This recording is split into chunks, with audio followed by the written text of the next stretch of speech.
Manus flat on the canvas.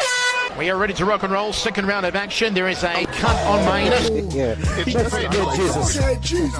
Martial arts. Yeah. My man B-Hop, he got dropped out the ring last night. I need a little judo baby. And let's do it, Ron. Let's hit me up. See you were filming this. You've got a face for radio. That's got a face for radio. That's nice. Martial arts chat. Hello, welcome to Martial Arts Chat Roundtable Podcast live here on Spreaker.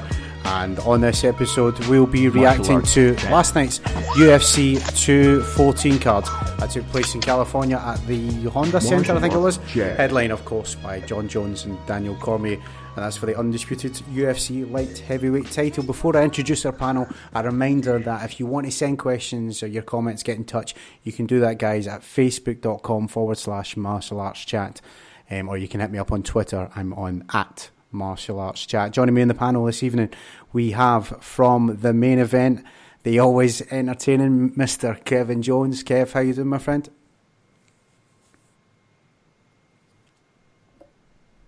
And we have Kobe from Kobe's Corner as well joining us. Kobe, how you doing, brother? It was a late night, an even earlier morning. I'm working with about 2 brain cells right now, so hopefully I can bring something to the table for you guys. That's it, mate. That's it. I think Kev might have just lost him there. Kev, are you still there, my friend? I heard a phone hanging up, so you might have to give him a shout back. We might jump him back in. Oh, very nice. I don't know. Oh, well. Live podcast. I'm sure we'll get him back, mate. But Kobe, I was wanting to start with you on this one and get your thoughts on some of the title fights. And obviously starting with Chris Cyborg. We've had we've spoken about this before, mate. You know, the brutal cut that she had to 140 is 145. Isn't that going to just be as brutal and sort of all that chat? But she made the cut, and she didn't make short work, but she certainly put on a staggering performance and sort of cemented her place in that featherweight division. She's the queen. She's the queen of that 100%. Although it's a new division and it's not stacked or anything like that. But I think we all kind of knew going in that Cyborg was a heavy favourite for this. Give me some of your thoughts, Kobe, on that fight and how the future as you see it for Cyborg and for the featherweight women's division. It's a precarious position that we end up with in here with Chris Cyborg, because at the end of the day, when the career is all said and done, it's going to be filled with what ifs. You know, what if she could have made 135, or what if these fights could have been put together? And we wind up having these stylistic matchups like we seen last night, where you get someone like Tanya Evinger, who's tough as old boots. You know, you got to give this lady credit. Toughest soccer mom on the planet. I got nothing but love for this lady to hang in there. She didn't put up a great fight. She absorbed a lot of punishment, right? Yeah. The thing is here, you know, where's the competition for Chris Cyborg? What are they going to do, right? They have Tanya Evinger move up. She's not a featherweight. I mean, this is just the bottom line here with the stylistic matchup. And Chris Cyborg did what she does best, 74 of 143 on the significant strikes for 52%. 75 and 144 on the total strikes for 53%. She did get taken down once. Evinger went 1 of 4 on the takedown. So like I said, the toughness was there for Tanya Evinger to hang around. Chris Cyborg did what she does best, and that's strike and stay up on her feet for the most part here and won in spectacular fashion. It's this division and all these question marks. I think the original plans for the UFC was Ronda hopefully beating Amanda Nunes and then them creating, you know, an opportunity for maybe a Ronda Holly 2 or a Chris Cyborg Ronda Rousey. I think plans blew up in their face, and now they're ended up with this division, so they need Chris Cyborg more than ever. The rumour is that this is, our next fight is going to be the last fight on the contract. I know that was brought up at the post-fight press conference, and obviously she'll be sort of looking to renegotiate a deal because she's been, you know, sensational really since she's been in the UFC.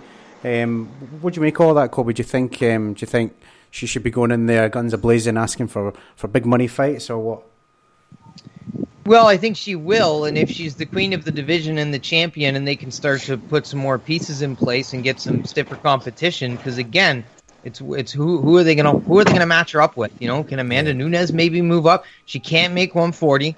So with women's MMA still really in its infancy, there are question marks about competition. And I think at the end of the day, when it's all said and done for Chris Cyborg, we will not have seen her face some of the best women that we could have because of these transparencies and issues with weight. And it's just kind of unfortunate, but it is what it is. Exactly, that's it. It's a well-used phrase, but it's perfect here. It's exactly right. It is what it is, mate. Kev, what about yourself? You still there, my friend? Or have we lost you in deep waters? Yes, sir. There you go. So what do you make of all this Cyborg situation going forward, and also your thoughts on the fight, mate? Well, Cyborg did what Cyborg does, I think, which is crazy to say, but Tanya Evinger can hang her hat that she made it in the third round. I'm not sure how many people did that. I'm not sure. There might have been one before. A lot of people don't make it that far with Cyborg. She's a 135-pound chick. You could see it in her midsection that she shouldn't be fighting at 145 pounds. But with Cyborg, man, I get everything that the other panelist is saying, but you can only fight who's put in front of you. One of the biggest problems Cyborg has is people. You know what I'm saying? And I don't blame him. She's a beast, man. She fights more like a man than a woman. She is, forget Ronda Rousey and all that hype bullshit around her, dude. Cyborg has been the best fighter for the last 12 years. She's going to go down in the history books as the greatest woman that ever did it. I don't hold the one failed drug test against her, man. I mean, a lot of these guys use, you know what I mean? Guys and girls. But I've watched her fight anybody, dude. And there's not a person they can put in there that's going to cause her. It's kind of like the John Jones factor, man. Mm-hmm. There's not somebody they can put in there that's going to cause her some problems. She's a victim of her own success. We see this with a lot of guys in boxing throughout the years. Whenever you're that much of a killer, nobody wants to put their prospects or their contenders in there with you just to watch them get a fight with her can ruin your whole fucking career. You know what I mean? So I'll watch her fight anybody. I'm glad that they're finally letting her fight at her weight. Amanda Nunes can definitely go up and make 145 pounds. But then, you got to think of the other side of the coin from the Nunes situation. You're riding high at 135.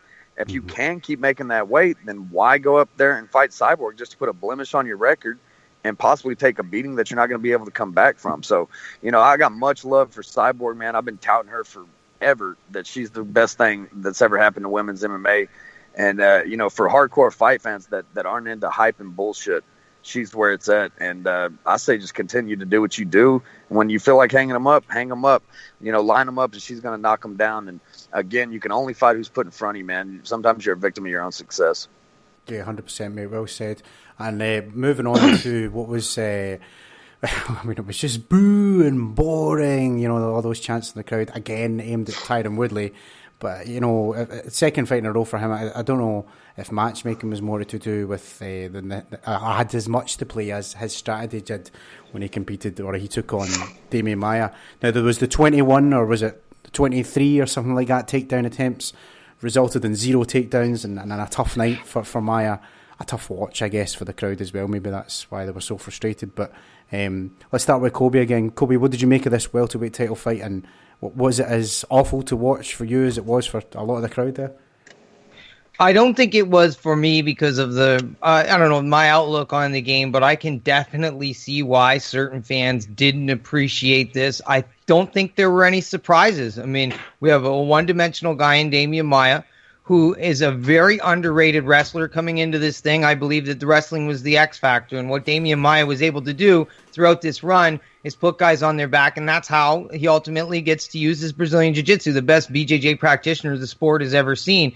But now he ran into the wrong stylistic matchup here in Tyron Woodley, who went outside of the technique, and we know Maia uses a lot of basic stuff, right? He's got the basics refined down to a science. Singles, doubles, body locks, trips.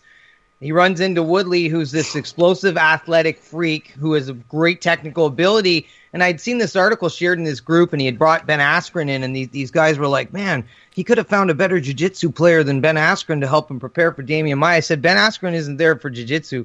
Ben Askren is there for the wrestling. Yeah. Tyron Woodley had one job to do in his mind, and that was defend the takedown. And I believe he fought the way he did, not just because he wanted to retain his world title, but because he's got George St. Pierre on the brain. And he knows that, there could be $5 to $10 million lurking on the other side of that. So I think that's really what prompted him at the end of the day to fight the way he did. This was a very tough stylistic matchup for Damian Maia, but I think it played out exactly the way we thought it would. A lot of people thought Maia was going to get knocked out. He hasn't been finished since 2009. That was Nate Marquardt, I believe, so he's a difficult guy to finish. It wasn't all that exciting. It just wasn't a big shocker to me personally. Yeah, that's the thing. I mean, I remember hearing when this fight was announced, like, I mean, I'm in love, or I get the romance of, you know, the old guy Maya with the jiu-jitsu finally getting what he deserves, you know, this title shot.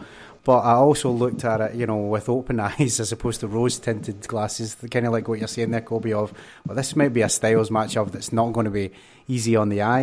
And you know, if that's a surprise to anyone, then I got to say more fool you. You know, I appreciate people pay a lot of money to go and see, you know, these kind of fights, but if you were expecting some kind of throwdown war when Maya and Woodley were announced, then you're a fucking idiot. I'm sorry, but it's true. Kev, what about yourself? What did you make of this welterweight title fight, mate? Yeah, a lot of the same that Mitchell said, man. It's you know, it was kind of what I expected. The story of the day was, could Damian Maia take Tyron down, and Tyron answer the question that he can't. You know, one thing that I noticed that he did, I was looking for him to, you know, get on that, move to his left and get on that angle and throw the overhand right. And I thought that's, you know, because that's how he took Lawler out. And what he did was, you know, when you're fighting a southpaw fighter, you always want to keep that lead foot outside of their lead foot. And he did that whenever the range, when the gap closed and the range became closer, he did have his foot on the outside. But whenever they were further back, he kept that foot on the inside. I think he did that to help him avoid the takedowns and not give as much of his leg out there for that single leg takedown. So I thought that was a beautiful thing he did. And because he was doing that, he was utilizing a straight right instead of the overhand. Damian Maia was looking to lead with a straight left to get him in there. He was just too far back when he was throwing it. And props to Woodley for using his footwork to keep himself out of range and just be that one step back whenever he was going for the takedown. Nothing surprised me about the deal. You know, and the thing with Maia, I mean, all he has to do is just get a hold of your wrist or a hold of an ankle, and he'll suck you in there. And then, you know, the round's over, if not the fight's over. But Woodley had the excellent game plan to avoid that. And, yeah, I mean, it wasn't a lot of surprises. I didn't, you know, Maia, if you look at Damian Maia, his head is like, I mean, his head is like 2 sizes too big for his body. You know what I mean? I didn't think he was going to get rocked. And he also, if you look at Tyron Woodley, he fights very upright. Not that his chin's that exposed, but it's not tucked in. Damian Maia, if you look at the angle of his neck and his back, man, I mean, he keeps that head pointed forward. He keeps that chin tucked in. So it wasn't a surprise to me that Tyron could not put a punch on the button to knock him out. And we saw it in the Wonderboy fight, man. He's perfectly content being patient and smart and not engaging when it's not in his favor to do so. And that's how he grinded it out for the victory. I think at the end of the day, if you look at that fight, it tells you the story of why he was a 2.5 to 1 favorite going in, is because his smartness and his ring IQ and the way that he makes the fight take place where he wants it to take place and not following in the other guy's game plan. And that's 101 when you're getting in these MMA fights. No, fair enough. Well, guys, let's look at the main event then. A long time coming for this rematch as well. We all know there were so many questions going into it. How would Jones be after a long layoff? Was he still the same guy? Had he reformed his ways? Many times we heard that.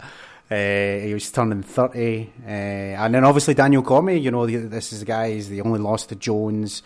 He had been the champ for so long in Jones's absence.